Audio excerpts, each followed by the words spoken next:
one of the Westpac crewmen. Today's training, according to Newcastle's chief paramedic, Mr. Tony Baxter, will now enable paramedics to get to locations previously inaccessible to them. We find that this sort of training will enable us to get into situations that might be very slow to either get into or almost impossible at times, and thereby uphold our obligation to provide the best service that is available.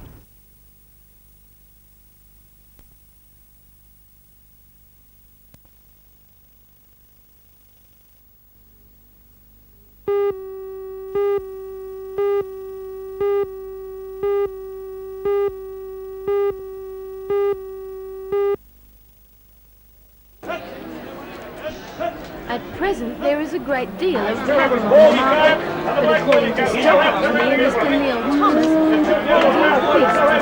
quality of the beasts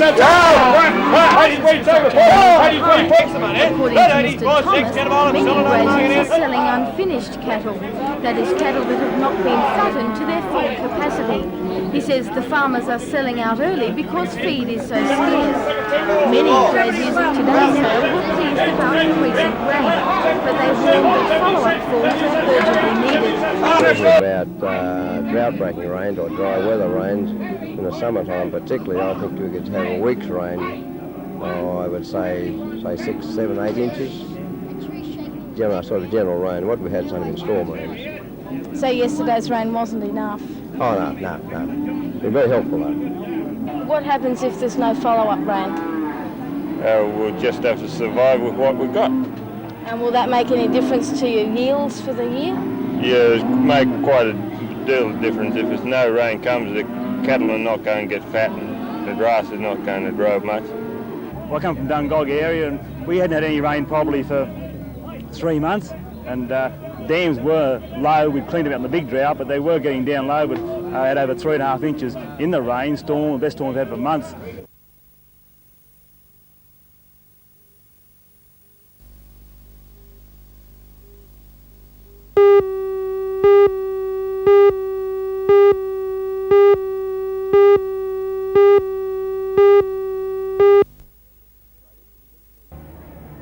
Australia convincingly won the first test earlier this week when they defeated the Americans by 43 points to 29.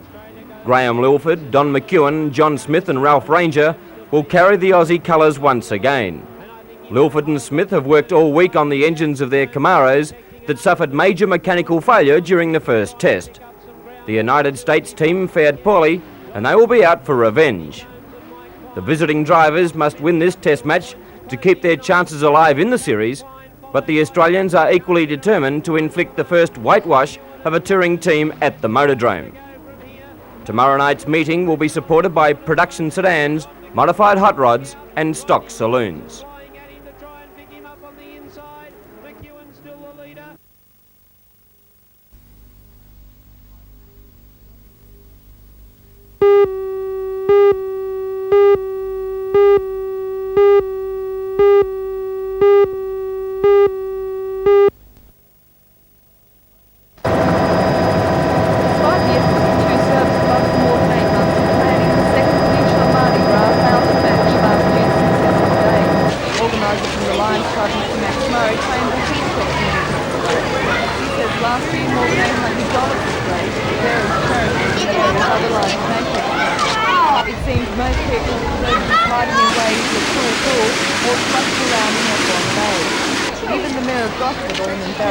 Decided to keep his speech short because of the heat, but he did manage to convey the theme of the day.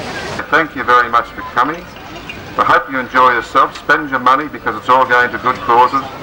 And now officially open the Mardi Gras. Thank you.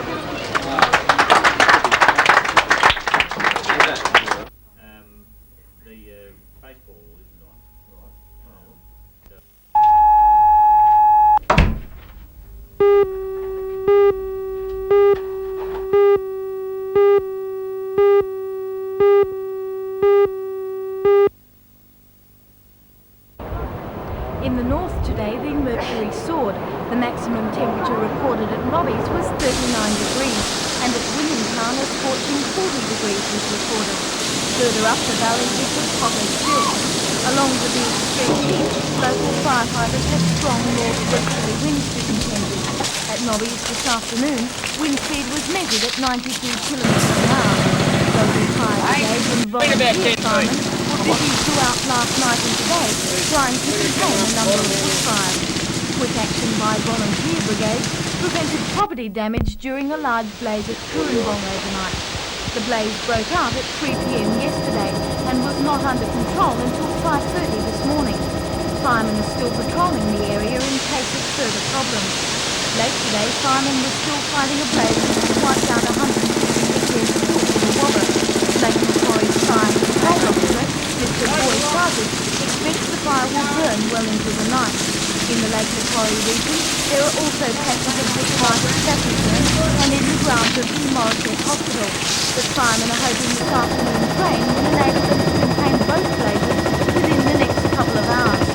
In the Hunter Valley, there were also a number of bushfires today. The worst is at Pellermain, where firefighters used bulldozers to construct a fire break.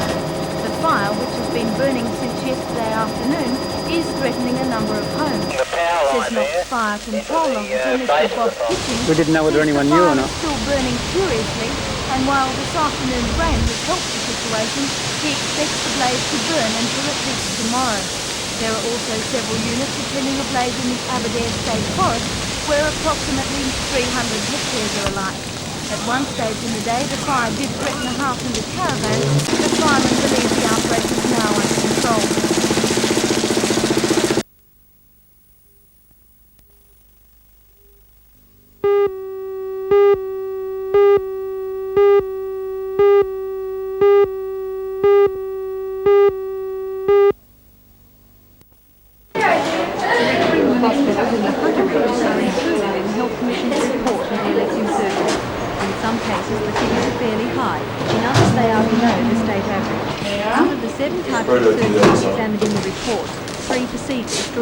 Statistics gathered in Torres. Tonsillectomies were 10% above the state average. Cholecystectomies or gallbladder operations were 18% higher in the country. And hysterectomies were almost 30% above the state average for this type of operation. The Regional Health Commission today expressed concern at the number of hysterectomies carried out in regional hospitals. An inquiry is now underway in order to find out why the figure is so high. If necessary, hospitals will be urged to review policies relating to elective surgery. The Health Commission is quick to point out that the cases relating to the hospitals may be significantly higher because of the number of referrals coming in from a wide area, including some as far away as the New England district.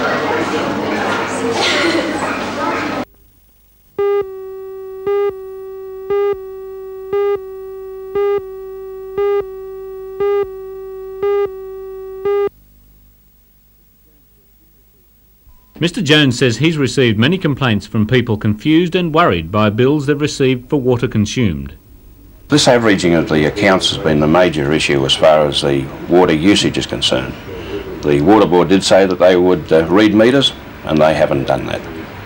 And people, even you've found pensioners away on holidays, they're being charged for water they didn't use. That's correct. I've had a pensioner family come to me and inform me that they'd been away for over 2 months and they got averaged. Mr Jones says many pensioners are frightened by the thought of what water might cost them and are taking extreme measures to save water. One old couple regularly reuses bath water and then carries it by bucket to flush the toilet rather than use the system.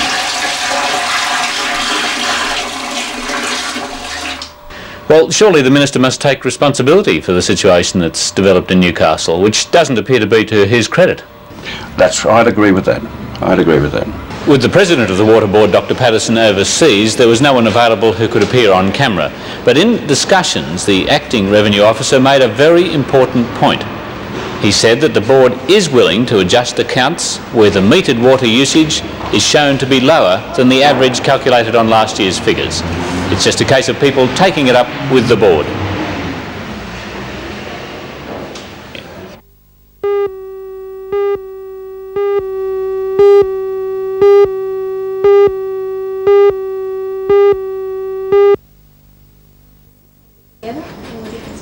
Newcastle Police Force has undergone a major reorganisation so that it can work within its tight budget allocation for 1983. The cuts represent a 40% reduction in hours and a 10% reduction in shifts. In some cases, the new roster system has had a big impact. For instance, in the Newcastle Police Division, substations such as Carrington and Stockton now close after the day shift, except on busy nights when they may be open as usual until 11. Reduced hours has forced smaller stations to pool their resources, such as the case of Lambton and Adamstown police stations, which now work together to cover both areas. The new move, according to some police officials, will mean a more efficient force. Others see it as a reduced service to the public. The people of Newcastle can be well assured that they will receive the same protections they've had in the past. So when police are needed, they'll be there? They will be. While the new police rosters may not please everyone, they will be under constant review. In fact, at the end of the first pay period this week, police will be able to start assessing whether the new system is working.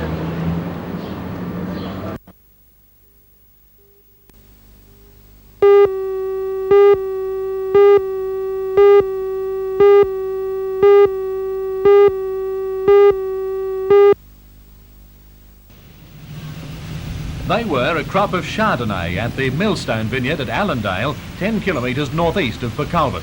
The 10-year-old vineyard at the southern end of the Molly Morgan range is usually first to pick. Owner Peter Dobinson puts that down to the elevated position and the vine's exposure to westerly winds. Peter checked his Chardonnay vines late yesterday and found the acid-to-sugar balance perfect for picking. This puts him at least a week ahead of any other vineyard, and most aren't expected to begin harvesting until next month. Millstone, named for the obvious reason, produces Sauvignon Blanc, Cabernet and a little Shiraz as well as Chardonnay, with 8 hectares under vine. Yearly production is up to 30 tonnes, and all is bottled and sold from the property. Being a family affair, Peter says having an early start is an advantage. We get the westerly winds, brings the ripening on a little bit quicker. We're on an elevated slope.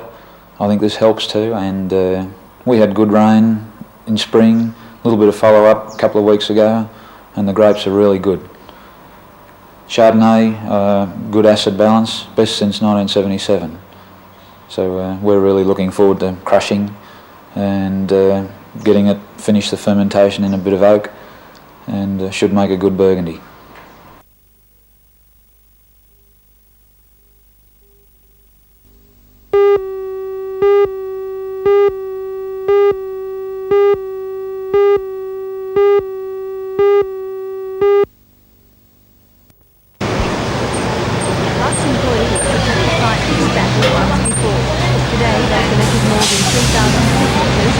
Do you support moves to retain all government bus services to Newcastle bars against us? We've got a question here. Do you support moves to retain all government bus services to Newcastle bars, beaches, and plus the doctor's surgeries?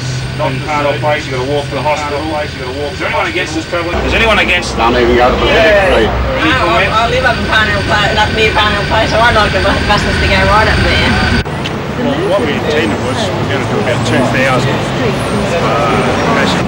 and have this section restricted to buses only. Buses would turn left into the Pacific Street extension to the proposed new depot and depart via Bond and Watt Streets. It begins the removal of 2 bus stops in the top end of Scott Street and the depot at Place. The idea has been put forward by Mr Bruce Chisholm as a member of the Inner City Advisory Panel and a Newcastle East resident. We're concerned about road safety, and we consider that in that narrow area of Scott Street, the intersections at Scott and Zara and Scott and Parnell have become quite a hazard. Not so much Telford Street, but there's also the matter of noise pollution for the residents there, and I happen to be a resident, so I've got a personal interest in that, and the pollution from the diesel fumes in that confined area of Scott Street. Bus employees say they'll fight the move on behalf of passengers who travel the full length of Scott Street. Meanwhile, the Inner City Advisory